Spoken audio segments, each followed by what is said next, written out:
place avec des acclamations, s'il vous plaît. Donc, les acclamations sont continues de bien. Amen. J'aimerais que tu puisses saluer l'autorité spirituelle à tes côtés. Un prince, une princesse. Salut le frère ou la soeur qui est à tes côtés. Pourquoi j'ai dit l'autorité? Parce que tout simplement, si nous sommes des princes et des princesses, c'est que notre Père est roi. Amen.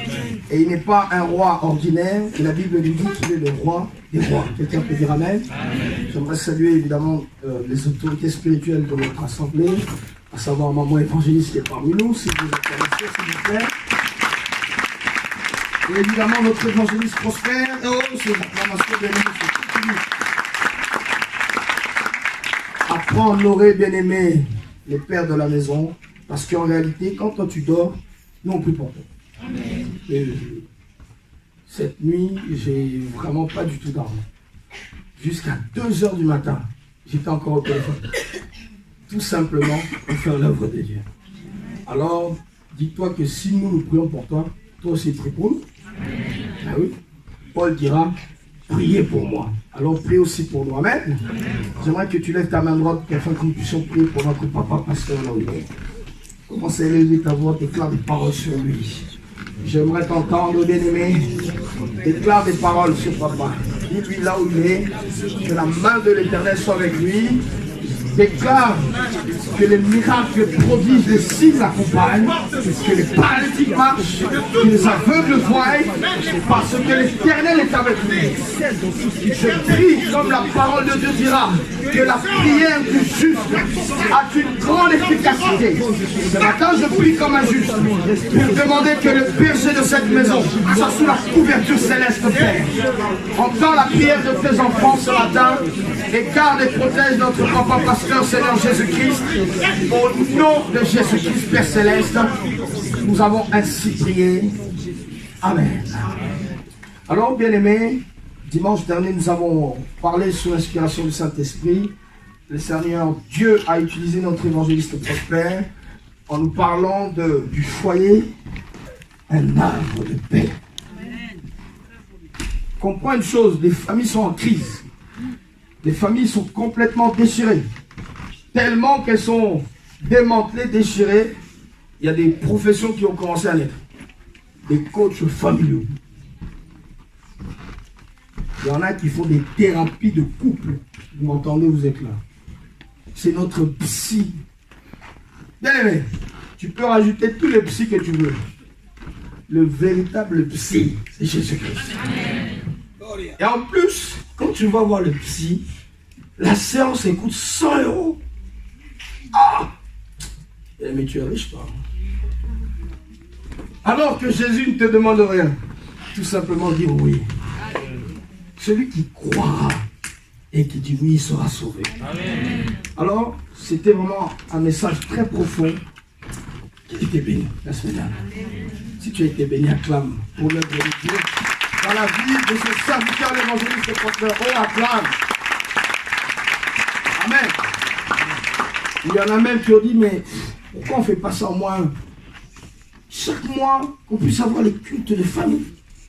Parce qu'il est important, bien aimé, d'avoir des bonnes fondations pour qu'enfin que la bâtisse puisse monter. Amen. Si les familles s'écroulent, c'est que tout simplement les fondations ne sont pas les bonnes. Ou du moins, la fondation, il n'y a pas Jésus-Christ. Et si tu bâtis quelque chose sans Jésus-Christ, ça va s'écrouler. Et si tu n'avais pas commencé la bâtisse qui est ta famille sans Jésus-Christ, il n'est pas trop tard. Si tu l'invites, Jésus-Christ va rentrer et il va faire le ménage. C'est pour cela qu'en Jésus-Christ, rien n'est perdu, c'est encore possible. Quelqu'un peut dire Amen? Amen. J'appelle le bien-aimé au piano qui va m'assister. Alors aujourd'hui, le Seigneur aimerait nous parler de quelque chose d'important, comme nous venons de le lire dans le livre de Matthieu, une histoire qui se passe à un moment clé. Ici, Jésus-Christ est déjà à la croix. Nous connaissons la fin du film ou pas? Est-ce qu'il est resté à la croix? Ah. Alors toi qui notes, le thème de ce message, c'est l'écrit de Jésus à la croix. Je répète, l'écrit de Jésus à la croix. Il est important, bien aimé, de saisir que Jésus avait une mission.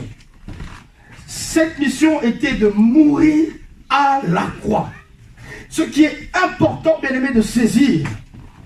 Nous pouvons prier à l'église, demander que le feu descende, toutes ces choses. Mais si, à l'église, nous ne parlons pas du message de la croix, c'est-à-dire de l'œuvre de la croix, nous n'avons rien dit. Et j'aimerais te dire ou t'assurer d'une chose. Le plus grand film d'horreur du diable, c'est la croix. Je répète, le plus grand film d'horreur du diable, c'est la croix. Quand tu pries, rappelle au diable un peu ce film d'horreur. Oui. Rappelle-lui. Dis-lui que c'est là que Jésus a réglé ton compte. Peut-être tu ne saisis pas. Mais quand un Français rencontre un Brésilien, il lui dit 98, 3-0. Il rappelle la défaite. Et croyez-moi, les Brésiliens même, ils n'aiment plus trop les Français. Quand il y a les tirages au sort et qu'on dit on va jouer contre la France, ils se rappellent de ça. C'est-à-dire, le souvenir de cette défaite leur fait mal. Quand tu rappelles au diable qui vient persécuter ta vie, le souvenir de la croix, tu vas lui faire mal. C'est pour cela que le chrétien est un peu ballotté par plusieurs vents de doctrine, parce que le chrétien a du mal à parler de son Dieu. Alors j'aimerais te dire quelque chose, peut-être ça va te choquer. Le nom de Dieu, ce n'est pas Jéhovah. Le nom de Dieu, ce n'est pas Elohim. Ce n'est pas El Shaddai. Mais le nom de Dieu, c'est Jésus-Christ. La Bible dit, je vous ferai connaître mon nom. Et le nom que, bien aimé, Dieu a fait connaître au monde, c'est Jésus-Christ. Regardez quand l'ange Gabriel vient voir Marie. Oh, les anges, ils sont intéressants, les anges. Et ils arrivent. Je vous salue, Marie. Toi, quand tu viens nous voir, même bonjour, tu dis pas. Les anges, ils disent bonjour. Je vous salue, Marie, pleine de grâce. Et ensuite, l'ange vient dire, tu seras enceinte. Tu donneras le nom de Emmanuel. Mais chose redoutable, Jésus est venu sur terre. Marie ne l'a jamais appelé Emmanuel.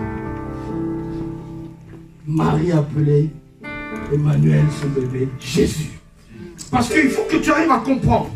Le nom de Jésus, ce n'est pas juste un nom donné à hasard. Mais le nom de Jésus a une fonction. C'est-à-dire qu'on appelle quelqu'un policier, ça rappelle aussi sa fonction. C'est-à-dire de mettre de l'ordre. Et le nom de Jésus voulait dire tout simplement le sauveur. J'aimerais te parler de quelque chose de très important. Nous allons aller tout doucement. Les cris de Jésus à la croix. Bien aimé, dans la Bible, il y a un homme qui est venu avant Jésus. Cet homme, c'était Moïse. Et bien aimé, cet homme aussi portait un nom particulier. Moïse qui veut dire sauver des eaux.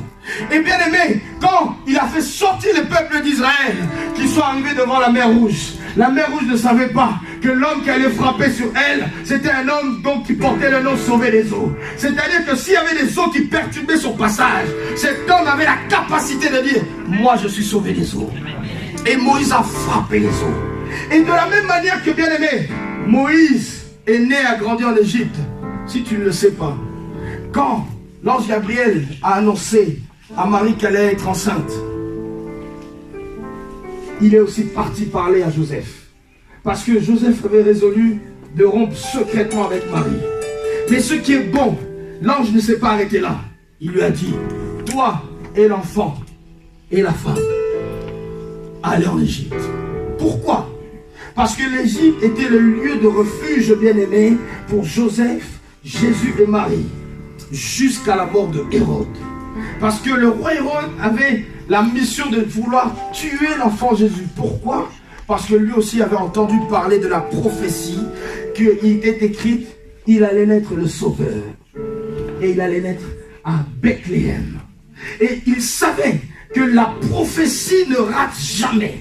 J'aimerais te dire ce matin, la prophétie qui est sur ta vie ne va pas rater. Tu marches avec des prophéties. Même si l'ennemi essaye, mais la prophétie de Dieu va s'accomplir sur ta vie. Et bien aimé, cet homme, Joseph, a emmené sa famille en Égypte jusqu'à la mort du roi Hérode. Et quand Hérode est mort, ils sont revenus en Israël, dans la ville de Bethléem, là où Jésus est né. Mais regardez les similitudes qu'il y a entre Moïse et Jésus. Moïse sauvait des eaux. Quand il est devant la mer Rouge, il sauve tout le peuple. Jésus, qui veut dire le sauveur.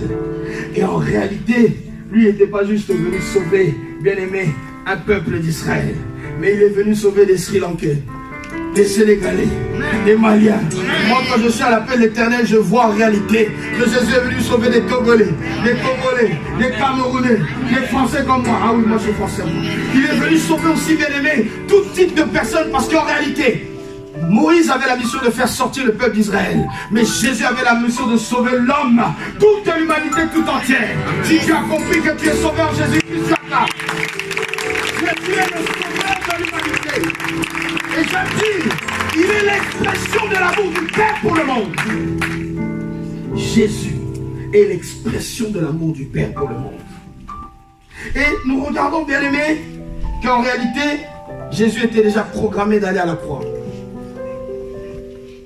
Le plan de Dieu sur ta vie ne va pas échouer, bien-aimé.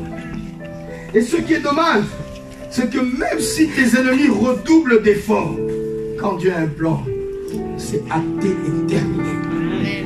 L'histoire que nous venons de dire commence, Jésus est déjà à la croix. Et la Bible nous dit que Jésus a poussé un premier cri. Remettez-moi le texte, s'il vous plaît.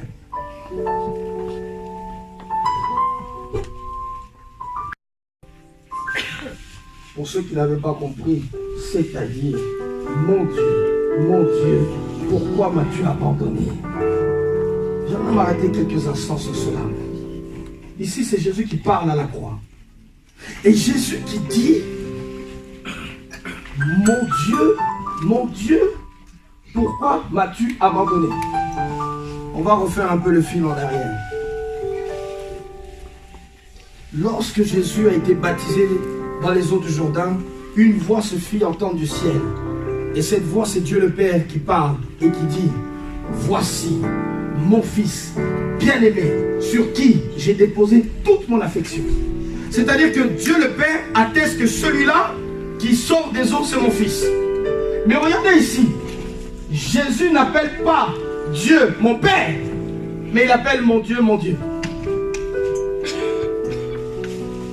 Ici, nous sommes en train de noter l'humanité de Jésus. Ici, Jésus a revêtu le manteau de l'homme pour dire, en réalité, si je suis à la croix, c'est l'homme Jésus qui doit mourir. Pourquoi? Parce qu'il n'y a qu'un homme qui peut sauver un autre homme. Ce n'est pas les animaux qui vont sauver les hommes. Vous verrez que quand il y a eu la dédicace du temple, le roi Salomon a sacrifié des animaux. Et tous les sangs bien-aimés de ces animaux-là n'ont jamais racheté l'homme. Mais un seul sang, celui de Jésus-Christ, a payé tous les holocaustes plus que les holocaustes de Salomon. Et j'aimerais te dire, si Jésus a donné sa vie, c'est pour toi, bien-aimé. Toi qui m'entends, bien-aimé, tu dois comprendre. Le Jésus homme est monté à la croix pour ton salut. Mais regardez le cri qu'il a poussé. Eli, Eli, lama sabachthani. Je vais te redonner le contexte. La langue qui parle là, c'est de l'araméen. Quand il crie Eli, Eli, lama sabachthani, il y a eu plein de spéculations. Imaginez-vous Jésus à la croix, et autour, en bas de la croix, il y avait plusieurs personnes qui ont entendu Jésus pousser ce cri. Et toutes ces personnes disaient, mais il est en train d'appeler Élie, le prophète Élie. Alors dans la culture juive, bien aimée, il y avait une tradition qui existe jusqu'à aujourd'hui. Si vous êtes à la maison, à table, et que vous êtes 5 personnes, vous n'allez pas mettre 5 chaises, vous en mettrez 6. Parce que comme Élie a été emporté, on se dit, on ne sait jamais. Élie est capable de redescendre et il aura une place pour s'asseoir. Alors dans la culture juive, ils mettent toujours une chaise en plus. Parce que ne savons-nous jamais, peut-être que Dieu est capable de ramener le prophète parmi nous. Ça c'est la tradition, ça c'est la coutume. Et voilà que lorsque les hommes entendent Jésus-Christ, Élie, Élie, lama sabachthani, ils ont dit, il appelle le prophète Élie. Mais ils ont oublié, avant le prophète Élie, Jésus était là. Dans le conseil divin de Dieu, quand ils ont décidé de créer l'homme, Jésus-Christ était là. C'est-à-dire qu'il est venu avant Élie. Maintenant, expliquez-moi, comment le Créateur peut-il appeler la créature pour le sauver? Alors, il y a eu comme une confusion. Quand Jésus a poussé son premier cri, les gens pensaient que Jésus était en train d'implorer un prophète de venir le sauver de la croix. Mais ce que je veux te dire, le premier cri a redéfini la mission de Jésus. Le Jésus homme devait monter à la croix pour mourir. Et bien aimé, regardez, je peux dire un peu comment l'homme est très malin. Parce qu'après avoir poussé ce cri, il y a un soldat romain qui a plongé sa lance avec une éponge dans du vinaigre. Et il a mis sur la bouche de Jésus. L'air pour dire, si tu n'es pas encore mort, ce vinaigre va t'achever. Mais écoute cela, bien-aimé. L'homme ne peut annihiler, c'est-à-dire annuler le plan de Dieu sur ta vie. Dieu avait décidé que mon fils unique doit aller à la croix et il doit mourir. Jésus n'avait pas besoin d'anesthésie. Jésus avait besoin de souffrir parce que toi, tu ne puisses pas souffrir encore. Il est celui qui a ouvert la voie pour dire, si le diable, tu veux persécuter encore des hommes, ceux qui seront en moi, Jésus-Christ, ne seront plus persécutés. J'aimerais dire à quelqu'un, il n'y a que de salut en Jésus-Christ. Si il est mort à la croix, c'est pour que toi, tu puisses être ressuscité, non pas pour le monde, mais pour le royaume des cieux. Ce matin, je parle à quelqu'un qui a saisi que le premier cri de Jésus, c'était tout simplement le cri pour dire, moi Jésus-Christ l'homme, je suis venu sauver l'homme. Élie, Élie, là-bas Satan. Mais je me pose la question. Ici nous sommes à Golgotha. Et le cri que Jésus pousse, remettez-moi le texte s'il vous plaît. Le cri que Jésus pousse, il ne le pousse pas dans une langue étrangère, mais dans une langue qui est compréhensible à tous. Imaginez-vous que moi ici, je suis là, je commence à crier mon Père, mon Dieu, pourquoi m'as-tu abandonné? Vous tous, vous êtes en train de me comprendre. Mais comment lui crie mon Dieu, pourquoi m'as-tu abandonné? Et tous ceux qui sont autour de lui comprennent qu'il appelle le prophète. Tout simplement pour dire, le premier cri a créé la confusion. Tous les spectateurs étaient complètement perdus parce que Jésus appelait mon Dieu, parce qu'il savait que cet homme qui est à la croix se disait que je suis le Fils de Dieu. Mais non seulement que je suis le Fils de Dieu, mais je suis moi-même Dieu. Et beaucoup d'entre vous, je dirais, n'ont pas encore saisi Jésus est Dieu. Si tu doutes, demande au diable quel est le nom qui le fait trembler. Si tu doutes, demande aux démons et tous les acolytes qu'est-ce qui fait trembler leur royaume. C'est le nom de Jésus. Et j'aime le dire, le nom de Jésus, peu importe la langue, il ne perd pas sa puissance.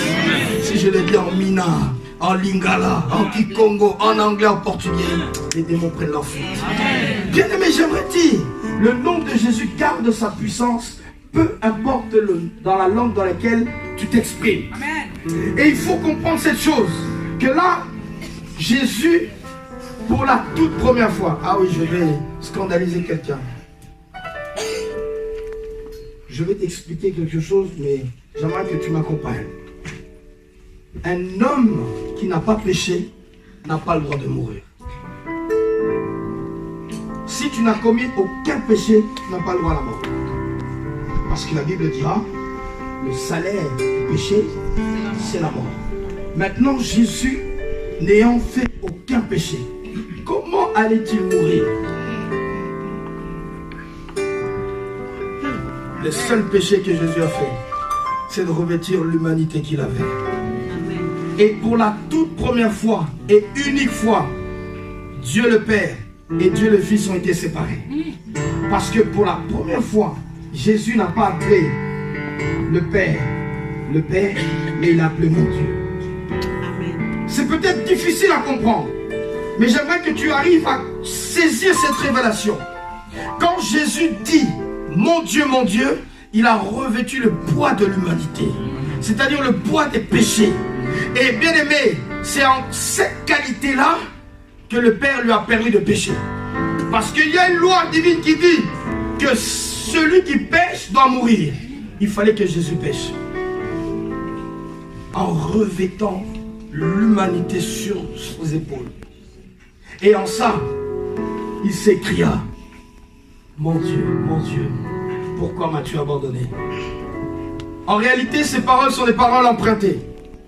Si nous lisons le psaume 22, s'il vous plaît.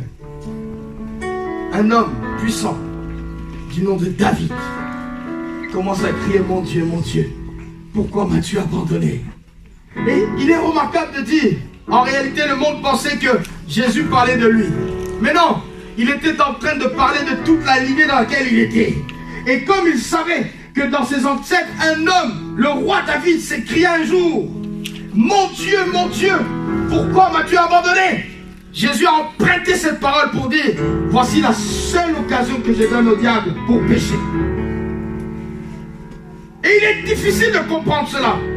Parce que souvent nous disons, mais Jésus n'a jamais péché. Mais celui qui n'a pas péché n'a pas droit à la mort. Et il a fallu qu'il revête, bien aimé, le poids de l'humanité pour dire, mon Dieu, pourquoi m'as-tu abandonné?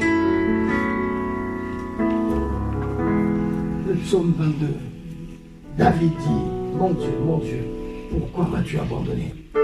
Souvent nous pensons que non, ce n'était que la parole de Jésus lui-même qui parlait. Non, Jésus avait emprunté cette parole. Il a emprunté la parole de David, son ancêtre.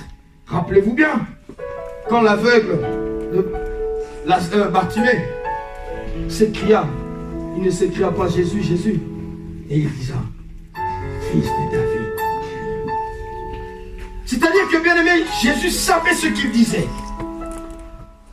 Il avait emprunté cette parole pour dire ici, en tout Israël, vous savez qui a prononcé cette parole. Mais vous connaissez l'issue. Dieu a relevé David. Et ça, c'est le premier cri de Jésus. Revenons dans le texte de Matthieu, s'il vous plaît. La suite est encore beaucoup plus intéressante.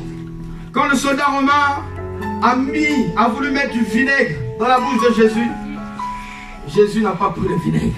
Parce qu'il savait, il fallait qu'il souffre pour que tu ne puisses pas souffrir. Amen. Par la suite, Jésus a poussé le deuxième cri. Oh, j'aime ce cri.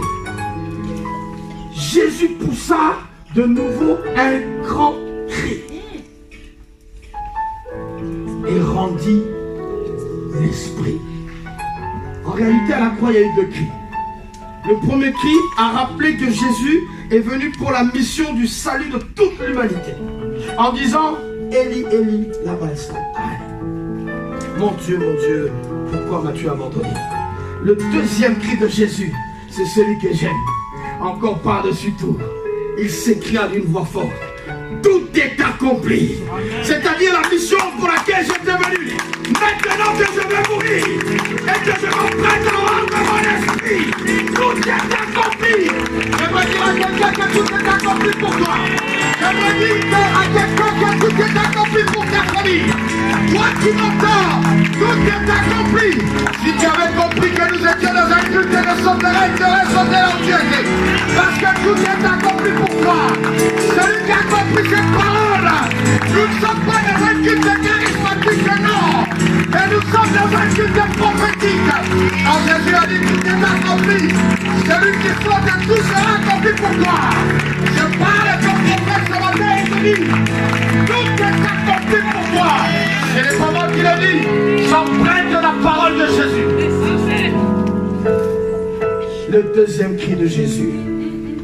Tout est accompli. Revenons au début. 45. Écoutez, la Bible nous dit, depuis la 6e heure jusqu'à la 9e heure, il y eut des ténèbres sur toute la terre. Bien aimé, de la 6e heure à la 9e heure, je vais t'aider. La 6e heure, selon la culture juive, c'est-à-dire qu'il était midi. Et de midi à 15 heures, il y a eu des ténèbres. Je vois sur ta vie ce matin qu'il y a des ténèbres. Mais écoute, si à la 6e heure, c'est qu'il y a la 7e heure. Il y a la 8e heure. Je viens ce matin annoncer à quelqu'un que ce matin, Dieu vient avec la 9e heure. Et cette 9e heure va faire cesser les ténèbres de ta vie. Je parle à quelqu'un qui était dans les ténèbres. Si Jésus était à la croix, et que lorsqu'il a commencé à crier que tout est accompli, il s'est passé quelque chose. Quelqu'un dit Amen. Que les ténèbres maintenant commencent à cesser. Que les ténèbres qui étaient en train de sévir dans ta famille s'arrêtent. Si tu n'as pas compris, je vais te dire. Jésus était cloué à la croix à Golgotha. Golgotha était à 30 km de Jérusalem. Mais écoutez le phénomène. Mon fils Lambert, descends un peu. Verset 51. Quand Jésus a crié que tout est accompli, la Bible nous dit, lui, il était à Golgotha, à 30 km de Jérusalem. Mais il y a un phénomène qui s'est opéré.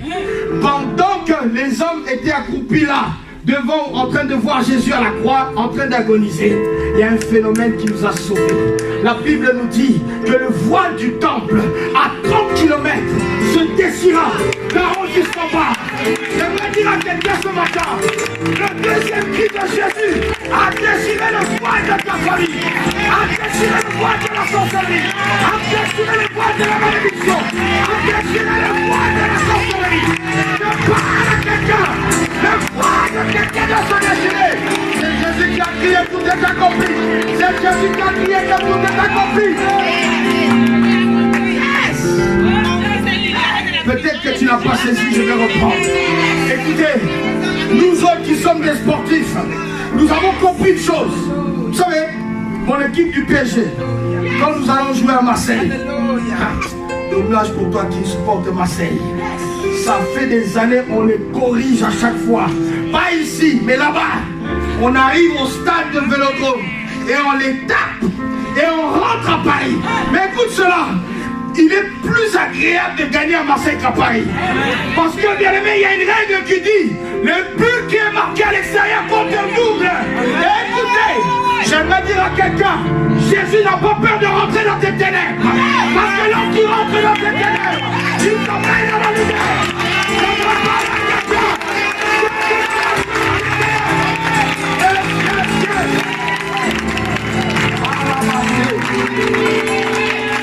J'aimerais parler à quelqu'un. Les ténèbres, c'est le camp de l'ennemi. Le diable jubile dans le camp dans lequel lui se sent à l'aise. Parce que quand Jésus était exposé là à la croix, il se disait, mais non, je l'ai gagné. Jésus a dit, j'irai dans les sépulcres. Les sépulcres, c'est le camp du diable.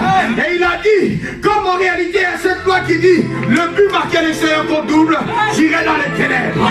Maintenant, je t'annonce cette nouvelle. Jésus a la capacité d'aller dans les ténèbres et t'emmener au ciel. Mais le diable n'a pas la capacité d'aller au ciel et t'emmener au ciel. C'est pas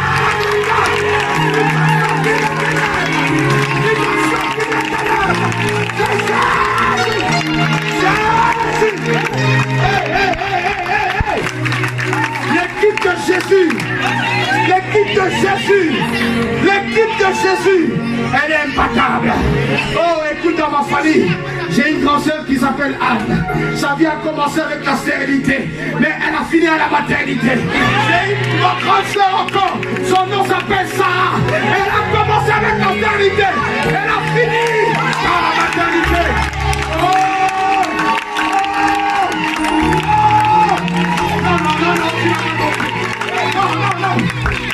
Dans ma famille, j'ai un grand frère qui a tout perdu. Son nom était Job. Et la Bible dit, malgré qu'il a tout perdu, Dieu l'a restitué en double. Je parle à quelqu'un, si tu as tout perdu, dans ma famille, nous sommes des champions. Nous commençons dans les ténèbres et nous finissons dans la lumière. Et nous finissons dans la lumière. La famille de Jésus. Dans ma famille, nous sommes peut-être de ceux qui ont commencé dans la défaite. Et nous ne finissons jamais dans la défaite. Tout est accompli. Le deuxième cri de Jésus a déchiré le voile du temple. Mais écoute la précision. Matthieu 27, 51. La Bible nous dit, et voici, le voile du temple se déchira d'en haut en deux, depuis le haut jusqu'en bas. On s'arrête là, bien-aimé. Pourquoi le voile ne s'est pas déchiré au milieu? Pourquoi le voile ne s'est pas juste déchiré en bas ou juste en haut? Mais la Bible dit de haut jusqu'en bas. Bien aimé, il y a eu la main de Dieu qui est partie là-bas dans le temple et a dit maintenant vois tu te déchires d'en haut jusqu'en bas. J'aimerais dire à quelqu'un, la main de Dieu a réglé les problèmes de la sorcellerie de tes ancêtres. Et Dieu savait, parce que si un était sorcier, ta descendance ne sera pas sorcière. Et voilà pourquoi il a déchiré jusqu'en bas.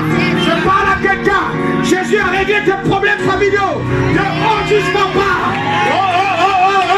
Il n'a pas déchiré au milieu, il n'a pas déchiré jusqu'en haut, il n'a pas déchiré jusqu'en bas.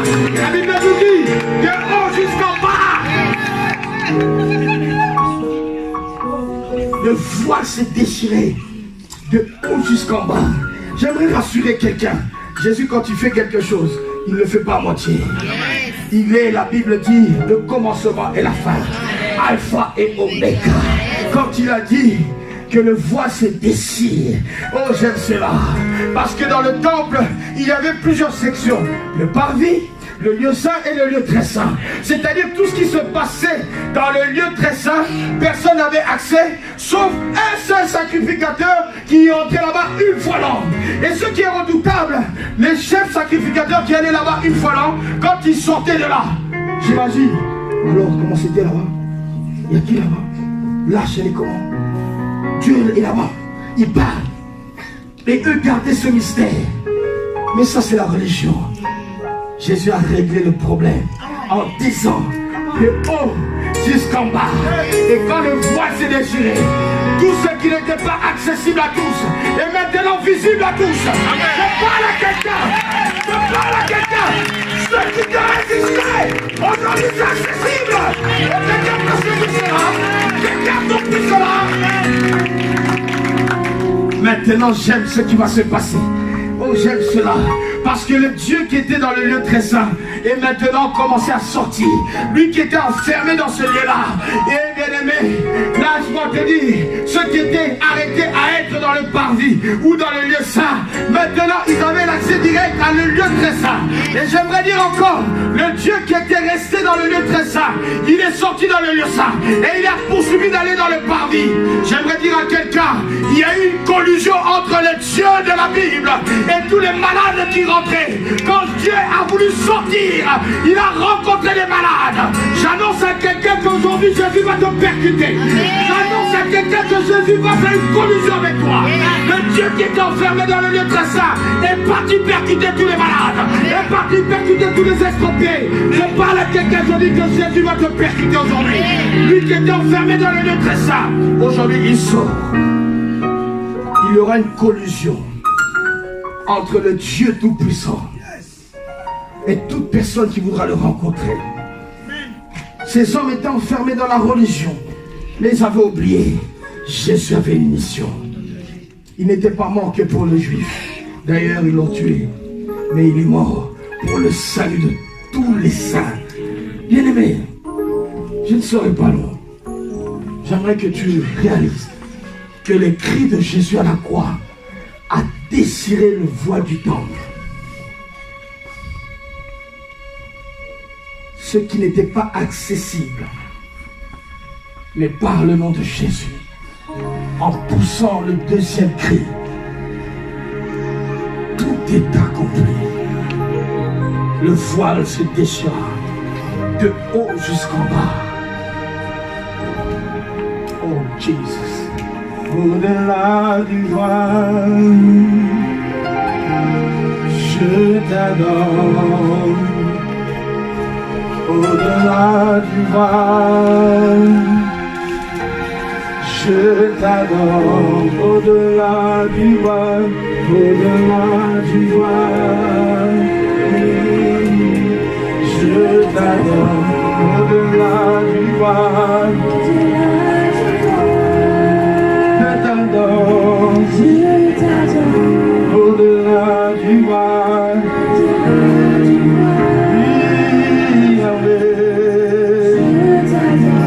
au-delà du voile, je t'adore. Au-delà du voile, Je t'adore. Au-delà du voile. Le voile est déchiré, bien-aimé. Je t'adore.